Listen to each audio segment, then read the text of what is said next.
Check. 1, 2, 3. The D. Brief.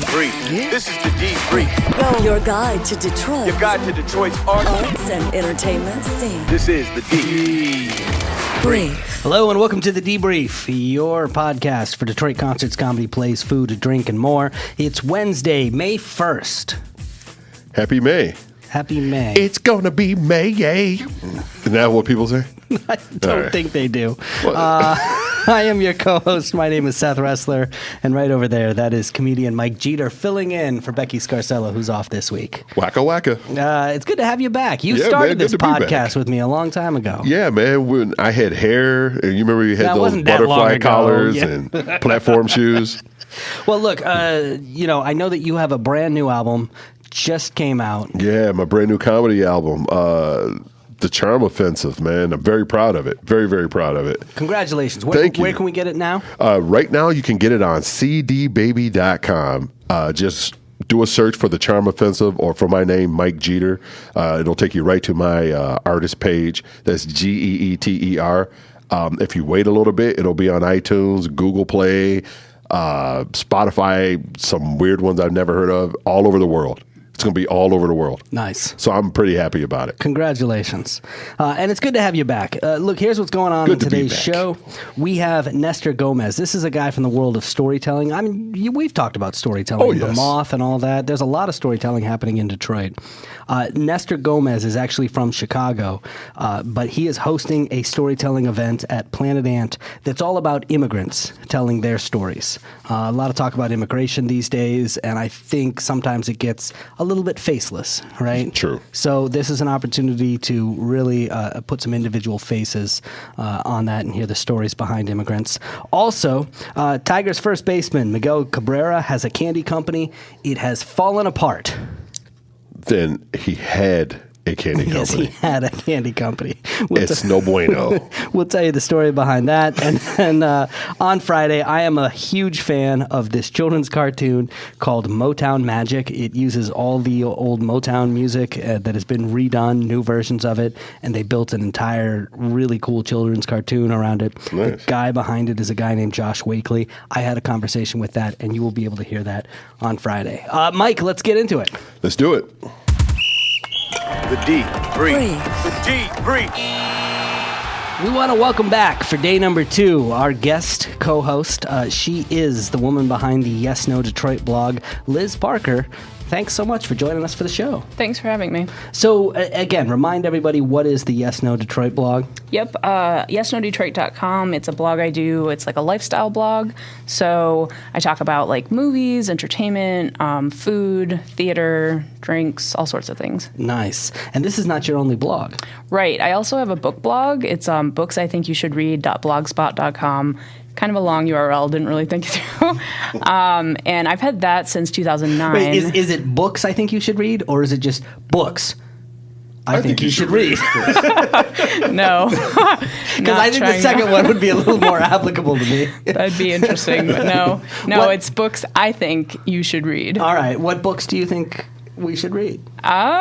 So lately I've been bad. I've been eschewing books for TV, like Game of Thrones and Yep. things like that. Yep. But I'm hoping to read David Sedaris' newest at some point before he comes to town. I've heard that's really good. Nice. It's called Calypso. Have you read the Game of Thrones books? I have not, just because they're kind of intimidatingly long. So So you think everybody else should read these books, but you haven't read the books? for Game of Thrones, Yeah. I've heard they're good. I mean, I've heard that too, but I don't know. I've heard they're complicated. Plus, the TV show is now ahead of the... Right, I've heard that. You always see all these memes with the author. He's like, maybe at some point I'll. But see, I kind of like catch the up. idea of having other people read it, Right. especially if it's people that you don't want to talk to. You just say, hey, why don't you read Game of Thrones? And Right. like, okay. And See they you don't go away for months on end. Right, see you in like a couple of years. Yeah. Later, jerks. You know. Yeah. Nice. Well, look, we're excited you're here. Hang Thanks. out, have a good time on the show, and we'll get into it. The D Brief. All right, Mike, let's start here. Let's start with food and drink. Like I said, Tigers first baseman Miguel Cabrera had a candy company. Did you know this? I did. Yes? Have you had the Yes. candy? I have not, which is probably why, if I would have eaten it, Right. I would have kept them in business. You could have kept them afloat single-handedly. Yes. They're called Bit Bits. They were a crunchy candy. Beats. Is that how you That's how you pronounce pronounce it. So this Spanish accent. 4 different flavors: milk chocolate, chocolate and peanuts, strawberry cheesecake, and white chocolate. I would have done the strawberry cheesecake. That sounds pretty good, actually. Yeah, it does. I don't think there are enough milk chocolate candies or chocolate and peanut candies. You feel like it wasn't... Hashtag sarcasm. The parent company is called Miggy Foods, was launched in 2016. There was a lot of fanfare around it. Cabrera and his partners they're all just basically suing each other. It's devolved into that. It's like a Reservoir Dogs situation. Yes. Everyone's pointing guns at each other. except it's like subpoenas or something. Right. Summons. You strawberry cheesecake. You're white chocolate. You're Mr. Peanuts and chocolate. Cabrera says he's lost more than $2 million on the business venture. Which is about $20 to us. Right. Yes. I mean, That's a $30 million a year Real people contract. money. let me ask, Liz. You have a day job that's actually related to this world, right? Ish, yeah. So I'm an editor for a snack food magazine. It's like a business to business magazine. So mostly for people like in the snack food industry. Like, so are you guys covering this? Is this like breaking news over there? No, our sister publication, Mike, Candy Industry. Candy industry. Yeah, they'd be interested in that. Tell us more about candy. Yes. I feel Right. like I need to subscribe to this this magazine. Yeah, I mean, it'd be good just to see all the products. They do like new products, and we do that as All right. well. Can you call somebody out over there and see if you can get the inside scoop on Yeah, Bit really. Bits? I wish. We want to know what happened. Yeah. Like how do you get the peanut M&Ms with the 2 peanuts on the inside? That's that's the breaking news that I World want. mysteries. I don't know why they just don't make a bag full of like dual peanut M&Ms. That would murder. That'd be really good. You have some juice here, right? Can't you make this happen? Don't you? The people you can Maybe, call? maybe my colleagues. But they could, Wonka, get Wonka on the phone. That's how Liz is Get in him her on the house. phone. Get Wonka on the phone. right. Gobstopper my butt. All right. Well, so 2 of my favorite things are coming together: beer and animals. That's very trailer park-ish. That's the most trailer park statement I ever heard you make. You feel like this is going to lead to prison Beer and sentences. animals. Pew, pew, pew. That's it. Right. Friday, May 3rd, Zoo Brew returns to the Detroit Zoo. It features more than 130 unique beers. You're not a beer drinker, are you? I'm not a beer drinker. But if this puts me that much closer to an alibi for stealing a penguin, I will be at the Zoo Brew. Just they've got a brand new snow monkey over there. Later for snow monkeys, man. I want a penguin. You want a penguin? I want a penguin. What animal? I mean, I'm just What asking. animal would you get drunk and steal? I feel like a penguin would be kind of difficult to steal. Oh no! Like you'd be like slipping on the Right, ice they'd be everywhere. slippery. They're Yeah. flightless. As soon as you get one, you're out. Oh, that's true. Yeah, You're out. that would be a problem if they could fly. That's a great question to ask Liz. What animal would you get loaded and What would steal you out of a steal zoo from the zoo? situation? From a zoo environment. I don't know. I'd have to think about that. But I got baby snow monkeys. Baby snow monkeys. Yeah. Over 130 unique beers from select Michigan craft breweries. I got to tell you, I went low carb and went off the beer for a number of years, and then I moved to Michigan. It's hard here, man. The craft beer Yeah, is... it's kind of like a cult. It is Sucks good you in. here. And Yeah. you need your winter coat. So yes. you got to load up on carbs. I'm good for a couple of winters, I think. Winter is coming. Yes. And left, and it's coming again. It's been here a few times. So along with the beer, they've got live music, exclusive access to the zoo's award-winning habitats until twilight, and zookeeper talks, because nothing goes with beer. Zookeeper drunk. I'm going this year. The more I drink, the more interesting this zookeeper gets.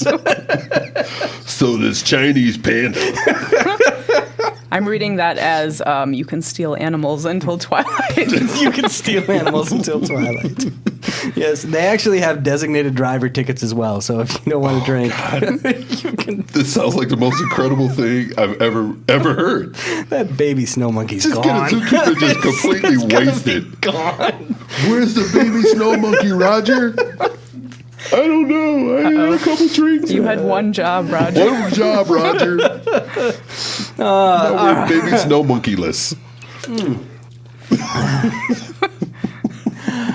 You guys carry a lot of cash on you? Tons. I'm just asking. Like the Monopoly guy. Right, yes. Here's why I ask. I don't carry a lot of cash on me. I mean, I'm like all... Yeah.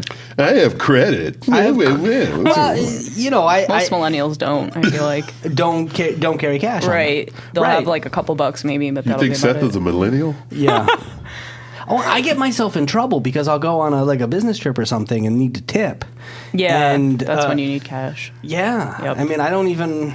Yeah. So, anyway, this story really caught my attention. There's this Moots Pizzeria and Bar, which is downtown. It's only about 4 months old, and it's one of several downtown businesses now that said that they would not accept cash. They were going to go credit only. And then the Detroit News published an article and basically called out this problem, which says, look, this excludes people because not Right, everybody yeah. has a bank account. Not Yeah, everybody or has a debit credit card card, or right, credit card, or things like that. And you don't want to be, I mean, this is a common theme on the show is the idea of gentrification, of people moving in and pushing other people out. Right. And this is one of those subtle ways that maybe you don't really think about, but has an impact. Yeah. I was surprised just because I don't think about it and I don't carry a lot of cash. But my girlfriend, she doesn't have a credit card. She uses a debit card for everything. Yeah. And, she's the one who always has the cash to tip. In fact, she gets mad at me when I tip on a credit card because then, there's a record and they got to take taxes out. Oh, And yeah. Right, Yep. right, she's like, right. just pay cash. And she's- Yeah. A lot of people do that. Like they'll charge their meal, but then they'll leave cash. Yeah, she that's what I makes me do. She gets mad at That's me what I do. when I don't do Yeah. that. So, and actually in Philadelphia, they just outlawed all these cashless businesses. So I thought it was interesting. It just highlighted an issue that I wasn't really aware of. Also want to let you know about an opening. Dragon Mead Brewery in Warren is now going to open a second location. It's going to be on the Nautical Mile in St. Clair Shores. There is no date for the opening yet. Coming up in just a few minutes, we'll talk about some immigrant stories. This is the Detroit. Brief.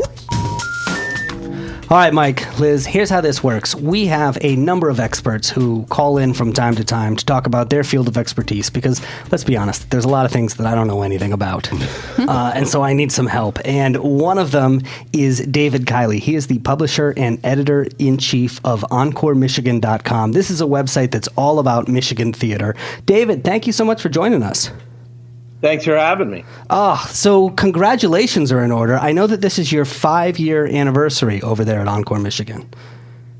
Yeah, it's 5 years since the website was kind of offered to me. It was in a bad way, and the guy who founded it had health issues, and he knew about me, knew about my love of theater, knew about my journalism and content background, and he approached me and asked me if I wanted to take it over. So I did, and got about to redesigning a very outdated website. And I feel like we've brought some money into the website through some sponsorships that has it at about a break-even level after we pay a few people.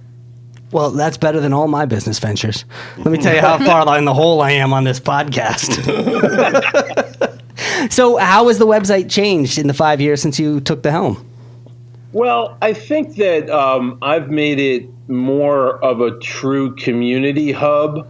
And the fact that we redesigned it to be like that at a time when the Detroit dailies, have really started to crush their arts coverage, and MLive too really doesn't do much in the way of arts coverage anymore.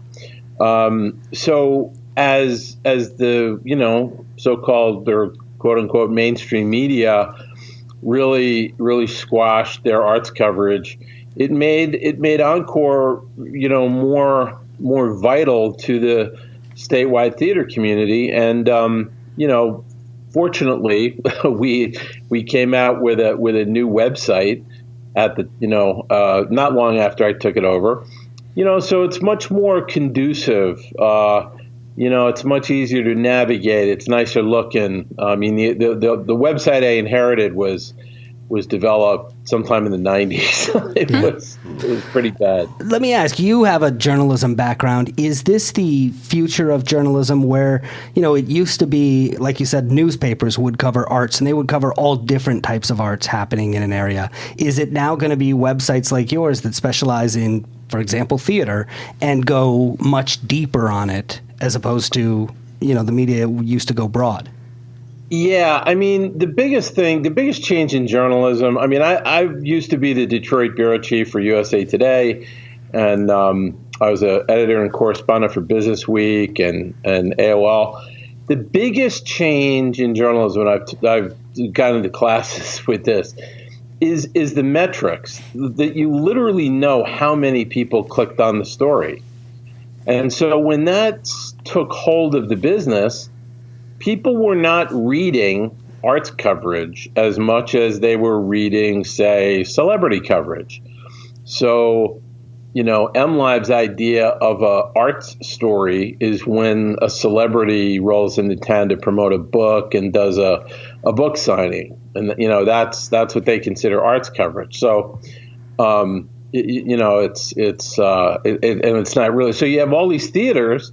We cover around 75-ish professional theaters around the state.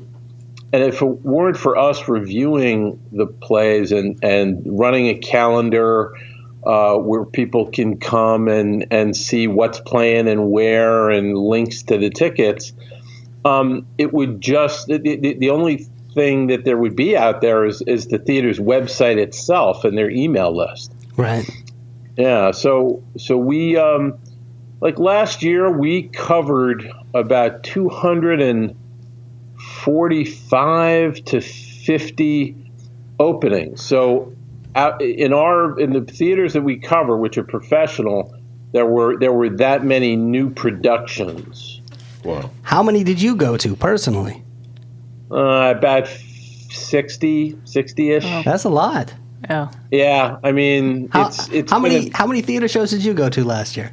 I don't even know, but probably, I don't know, like 10 to 20 maybe. See, she's better than I am. That's good. Are you talking movie theaters? No, I think okay. we're talking, Damn. on Like stage. theatrical, yeah. Yeah, like half. Wow. I've been to half. So I got to ask then, David, how has the Detroit theater scene changed over the years that you've been doing this? Well, for one thing, it's a lot healthier. 5 years ago, we were still experiencing what I would call kind of a hangover from the economic meltdown. The city of Detroit was in a bad way. The auto companies were still kind of climbing back from 2009 and all of that. And so now there are theaters that opened the year that I took it over, like the Detroit Public Theater, Theater Nova in Ann Arbor. And, over 5 years' time, not only have they creatively and artistically come into their own, but when you look at the Detroit Public Theater's program, there's a lot of money that came into that theater. So the health of theater is quite good. We have new theaters kind of coming online all the time. There's a new theater company in Brighton, in downtown Brighton, which didn't have a theater before. It's called a Wild Theater, Wild like Oscar Wilde. Yeah. I saw a show last weekend from the Black and Brown Theater, which has come on in the last year or two. So Opera Moto, which is an opera company that performs in Detroit, is new in the last 5 years. I'm a little surprised. I'm not surprised because of the economic situation turning around and that having a big positive impact. But I'm also a little surprised because of just the explosion of entertainment options out there. And now I log into Netflix and there's 600,000 shows that I've never heard of before. Does that also have an impact on people seeing theater? Well, yes. The other thing that has a big impact is the one common denominator, with some exceptions. When I go to, the 60, 70 shows a year, 85%, I would say, of the audience is 55 and over, Right. and even 60 and over, and that's to be a little bit expected because you're talking about people who are empty nesters or retirees, so they have more time, they have more disposable income, versus a couple that maybe in their 30s, mid to late 30s or 40, and they're raising kids and they both have 9-to-5 jobs, and so they're maybe a candidate, unless they're theater nuts, to maybe see one or two shows a year, and they'll go see a big one at the Fisher, or they'll take their kids to see Hansel and Gretel at which just had a run at the Opera House. But there's not. I mean, I'm delighted that you saw like 10 to 20 shows, in the last year, because that's a lot for most people. Right. Yeah. I see them through my blog generally. I get media tickets, which is nice, because otherwise I probably wouldn't be able to afford that either. Yeah. I mean, but I'll tell you something which is kind of there are some wonderful theaters in the market that have kind of pay what you can. Yeah. Like in Ann Arbor, Theater Nova and the Penny Seats Theater are pay what you can. They have kind of a recommended seat ticket price, but at the end of the day, they want people seeing there, and they get grants and they get sponsorships to make that happen. So how do you get more young people out to see the theater? It's tricky. I'll tell you a story of a few years ago. So the Purple Rose Theater in Chelsea ran an original show. It was called 2AZ, and it was about the zombie apocalypse. And one of the things, and it was a great show, by the way. It was a terrific play.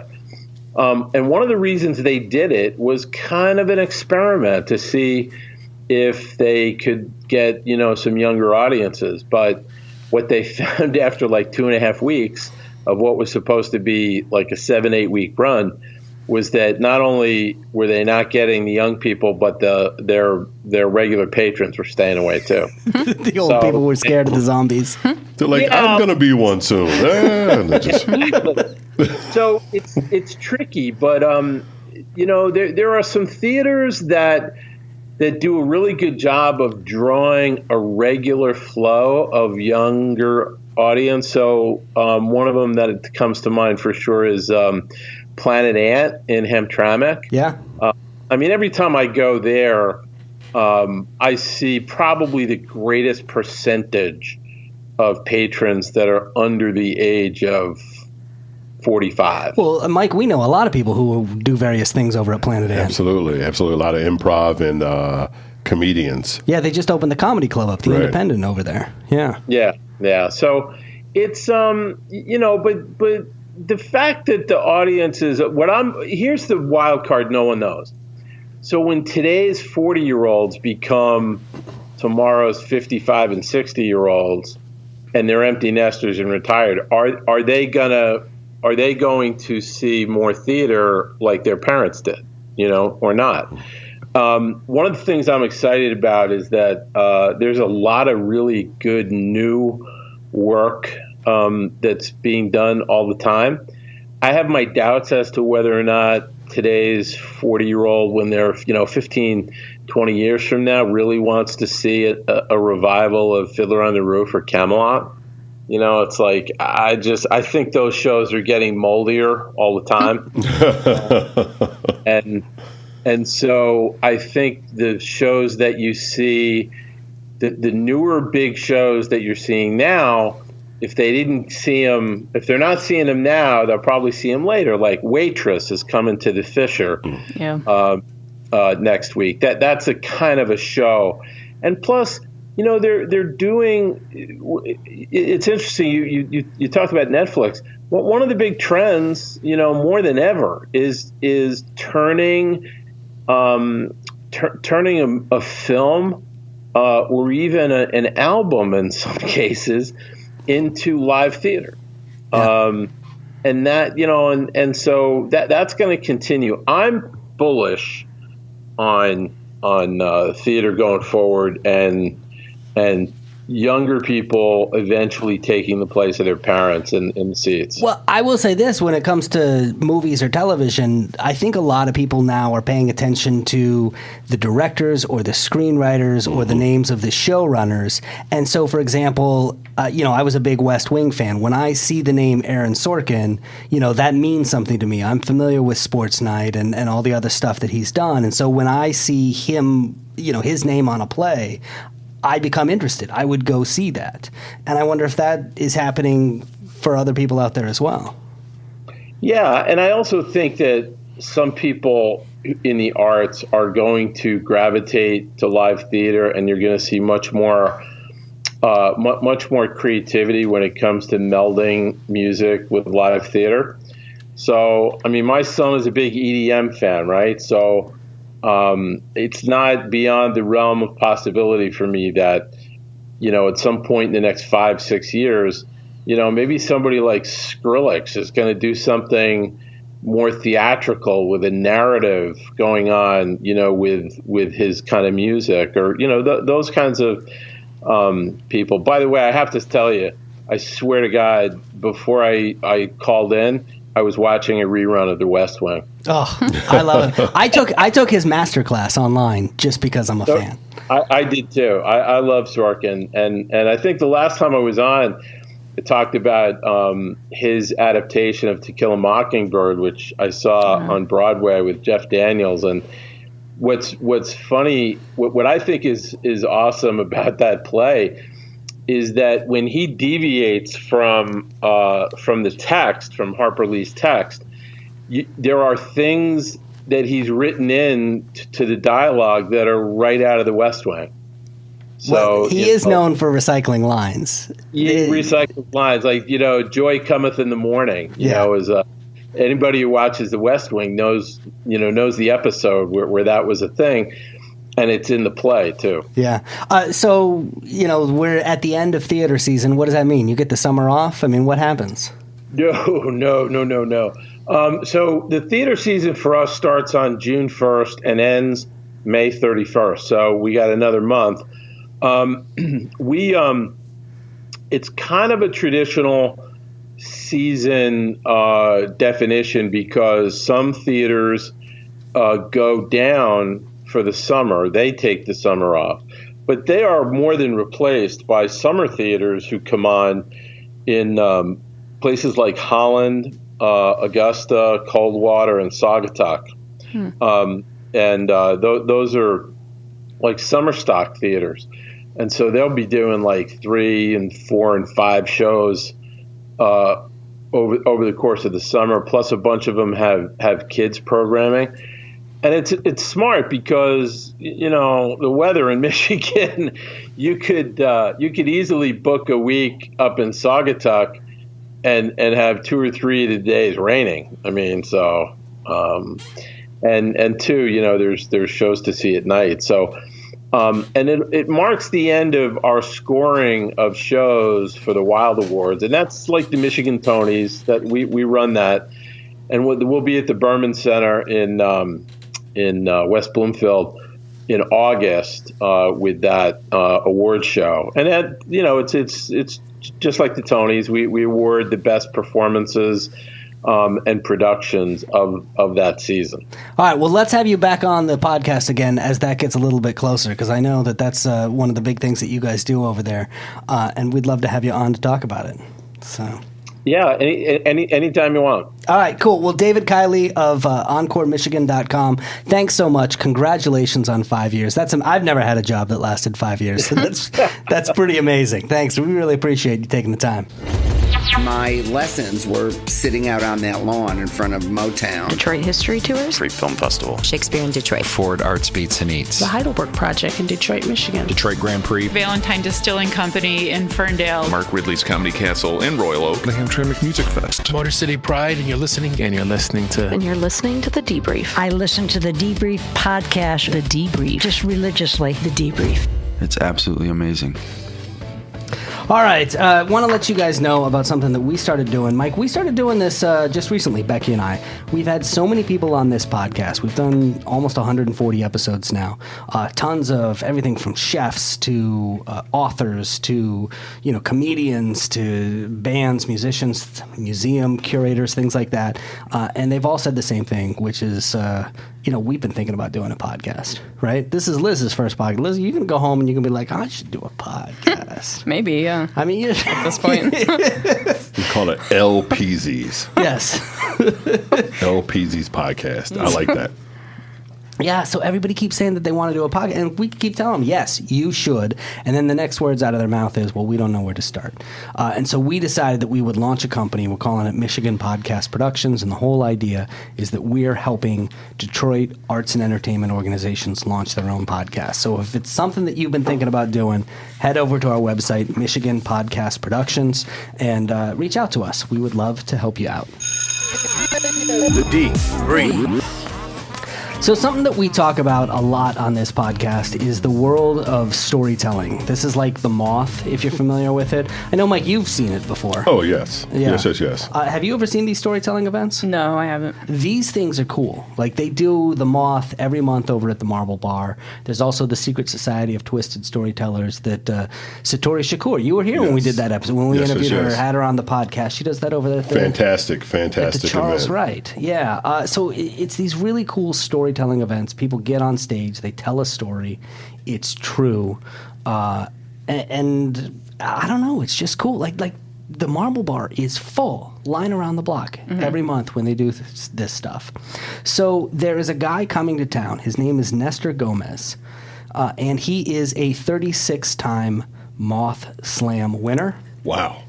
3-time Chicago Grand Slam winner. Because what happens is you win one of these events, you go on to the Grand Slam, which is like all the winners throughout the year, and they do the big contest. This guy's good, is what I'm saying. Yeah. But on top of that, he is also an immigrant. He's from Guatemala, and because immigration has been such a big just theme and part of the national discussion, like this is just something that everybody's talking about, he wanted to put together 80 minutes around the world, and this is Immigration Stories. It's happening Friday, May 3rd at Planet Ant in Hamtramck. Speaking of Planet Ant, this is one of the cool things that they're doing over there. And it's basically a bunch of different immigrants getting up and telling their stories in that storytelling format. I thought that was really cool. So I had an opportunity to speak to him earlier this week, and I asked him to tell me, about the show and how it all came together.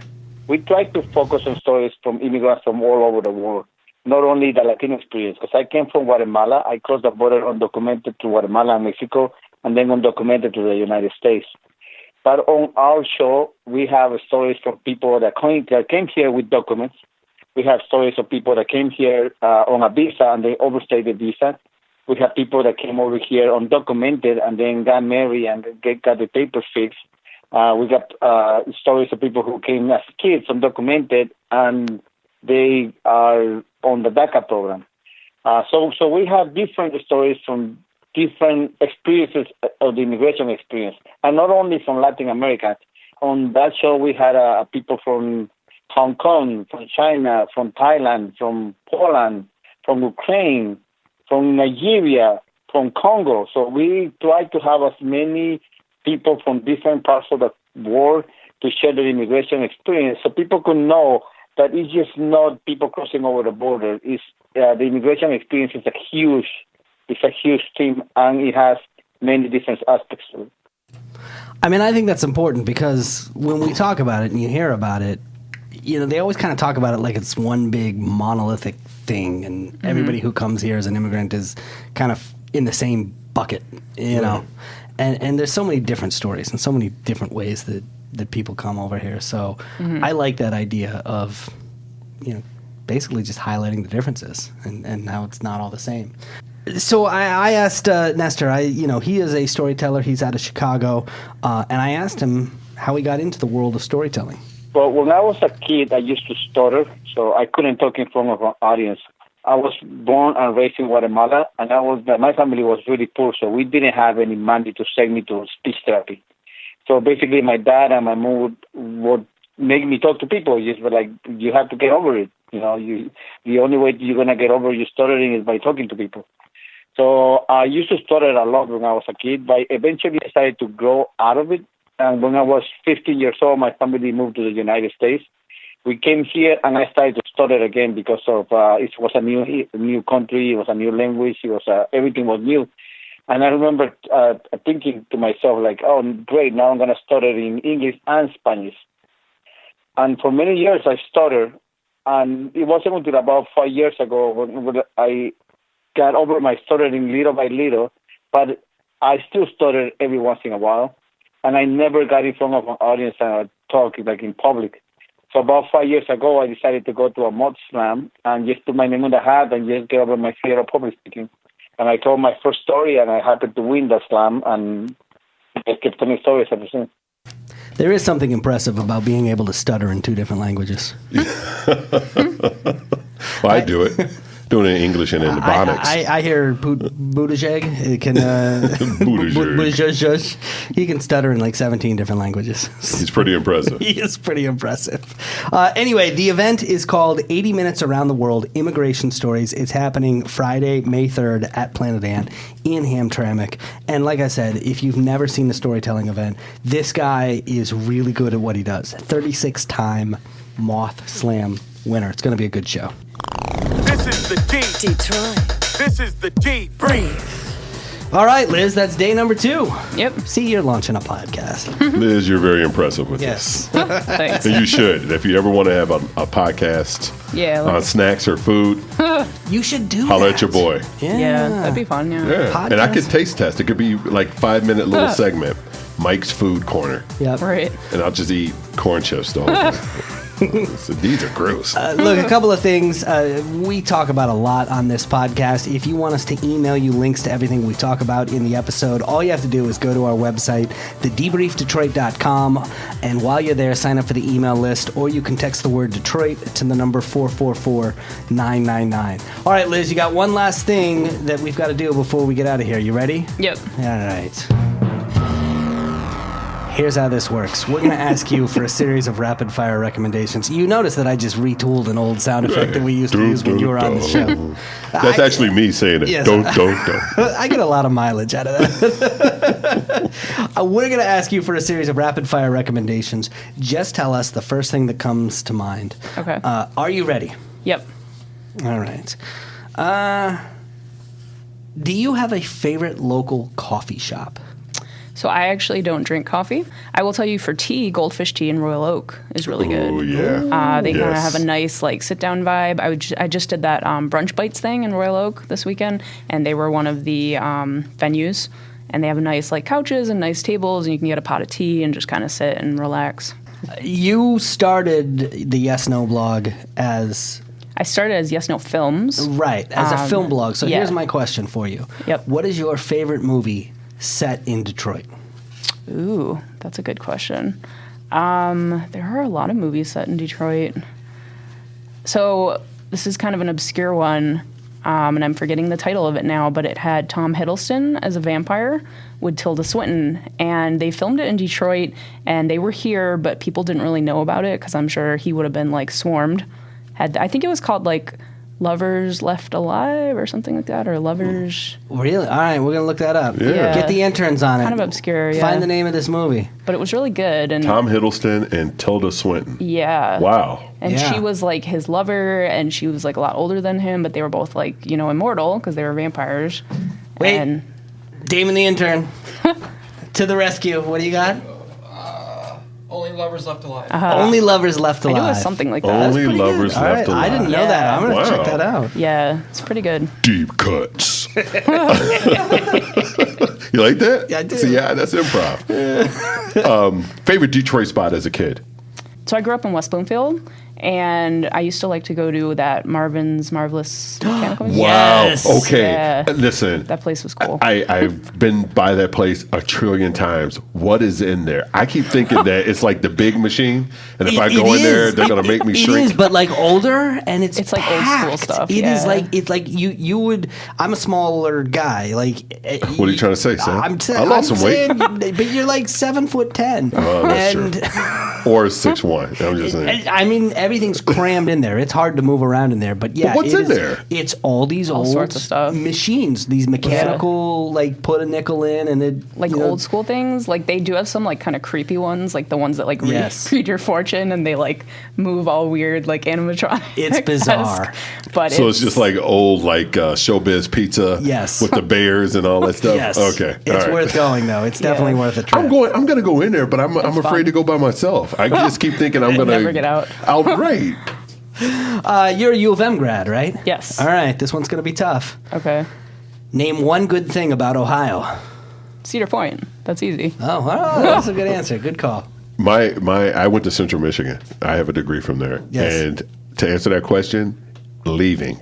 That's the one good. Is this an honorary degree? Yeah, like Jack White. We just pass it about. Their Buckeyes are good, and I don't mean the sports team because they're not good, but the food. Have you ever had those? No. They're like some sort of peanut buttery thing. It's almost like fudge. I don't know how to describe it. But yeah, those are. So that's your favorite chocolate peanut butter thing? Yeah. Not the Reese's. Maybe. Cups. I see why you're a snack food it's a challenge. Huh? I see how it works. Selling out Michigan for Ohio grub. Was that how you got the job as snack food editor? Was Buckeye your closer? No. They're like, let's hire her. Right. Except we're based in Michigan, so that doesn't work. All right, you passed. And that was pretty rapid. That was the slowest rapid I've ever experienced, but it was pretty rapid. There you go. Look, so many people I want to thank. Nestor Gomez, go see him telling immigration stories Friday night at Planet Ant. Thanks to David Kiley for calling in. Also, thank you to you, Liz. You've got the Yes No Detroit blog and books that you think I should read. What books? Yep, books I think you should read. Books. I think you should read. Didn't mean it like that. But yeah. But it's so dope. If you did. I hope people don't like interpret it as that either. Books. ... I think you should read. Where can people follow you on social media? I'm at Yes No Detroit on like Twitter, Facebook, Pinterest, all over the place. And then, of course, YesNoDetroit.com. Awesome. And Mike Geeter, congratulations on the new album. Why, thank you, Seth. It's called The Charm Offensive. Where can people find it? They can find it right now on cdbaby.com. It will be global on everything digital. And I'll also have hard copies of it, too. And they'll have liner notes and stuff like that. But it'll be on iTunes and everything else soon. But right now, cdbaby.com. Go cop that. $9.99. It's worth $1 billion. Well, trust me. Ed, look, thank you so much for stepping in and co-hosting. Man, no problem, man. It's good to have you back on the show. Yeah, it feels good being back in here. It's like a warm hug. Aw. Don't forget, Friday, we've got that interview with Josh Wakely, and then Becky will be back here next week. Until then, Detroit's moving. Keep up. The Debrief. Your guide to Detroit's arts and entertainment scene. Hi, Craig Foley here. If you're listening to the Debrief podcast, well, I've got two things to say to you. One, you have impeccable taste. Two, you care about the community that is Metro Detroit. That's why I think you'd appreciate my daily show, The Craig Foley Show on Deadline Detroit. Every weekday, I tackle the big issues in politics, business, arts and culture, sports. Whatever's on the mind of Detroiters and Michiganders, we will talk about it. It's all open for discussion. And keep this in mind, news doesn't have to be boring. Sure, we talk about serious stories and we have interviews and commentary, but we do it in a way that, if I'm doing my job right, is informative but also entertaining. Check out The Craig Foley Show on Deadline Detroit for news, knowledge, hopefully some fun tossed in. Interested in hearing from folks in the craft beer industry? Tune in monthly to the Beer Tour Guy podcast. I'm your host, Steve Johnson, and I'm the owner-operator of Motor City Brew Tours. And since 2009, I've taken 25,000 people to enjoy the best beer, cider, and mead being made in Southeast Michigan and beyond. On the Beer Tour Guy podcast, monthly I interview folks working in the industry where you can learn more about what's going on in the industry and in other tours that I'm offering in my tour company. If you'd like to learn more about our show, Beer Tour Guy, or Motor City Brew Tours, visit MotorCityBrewTours.com.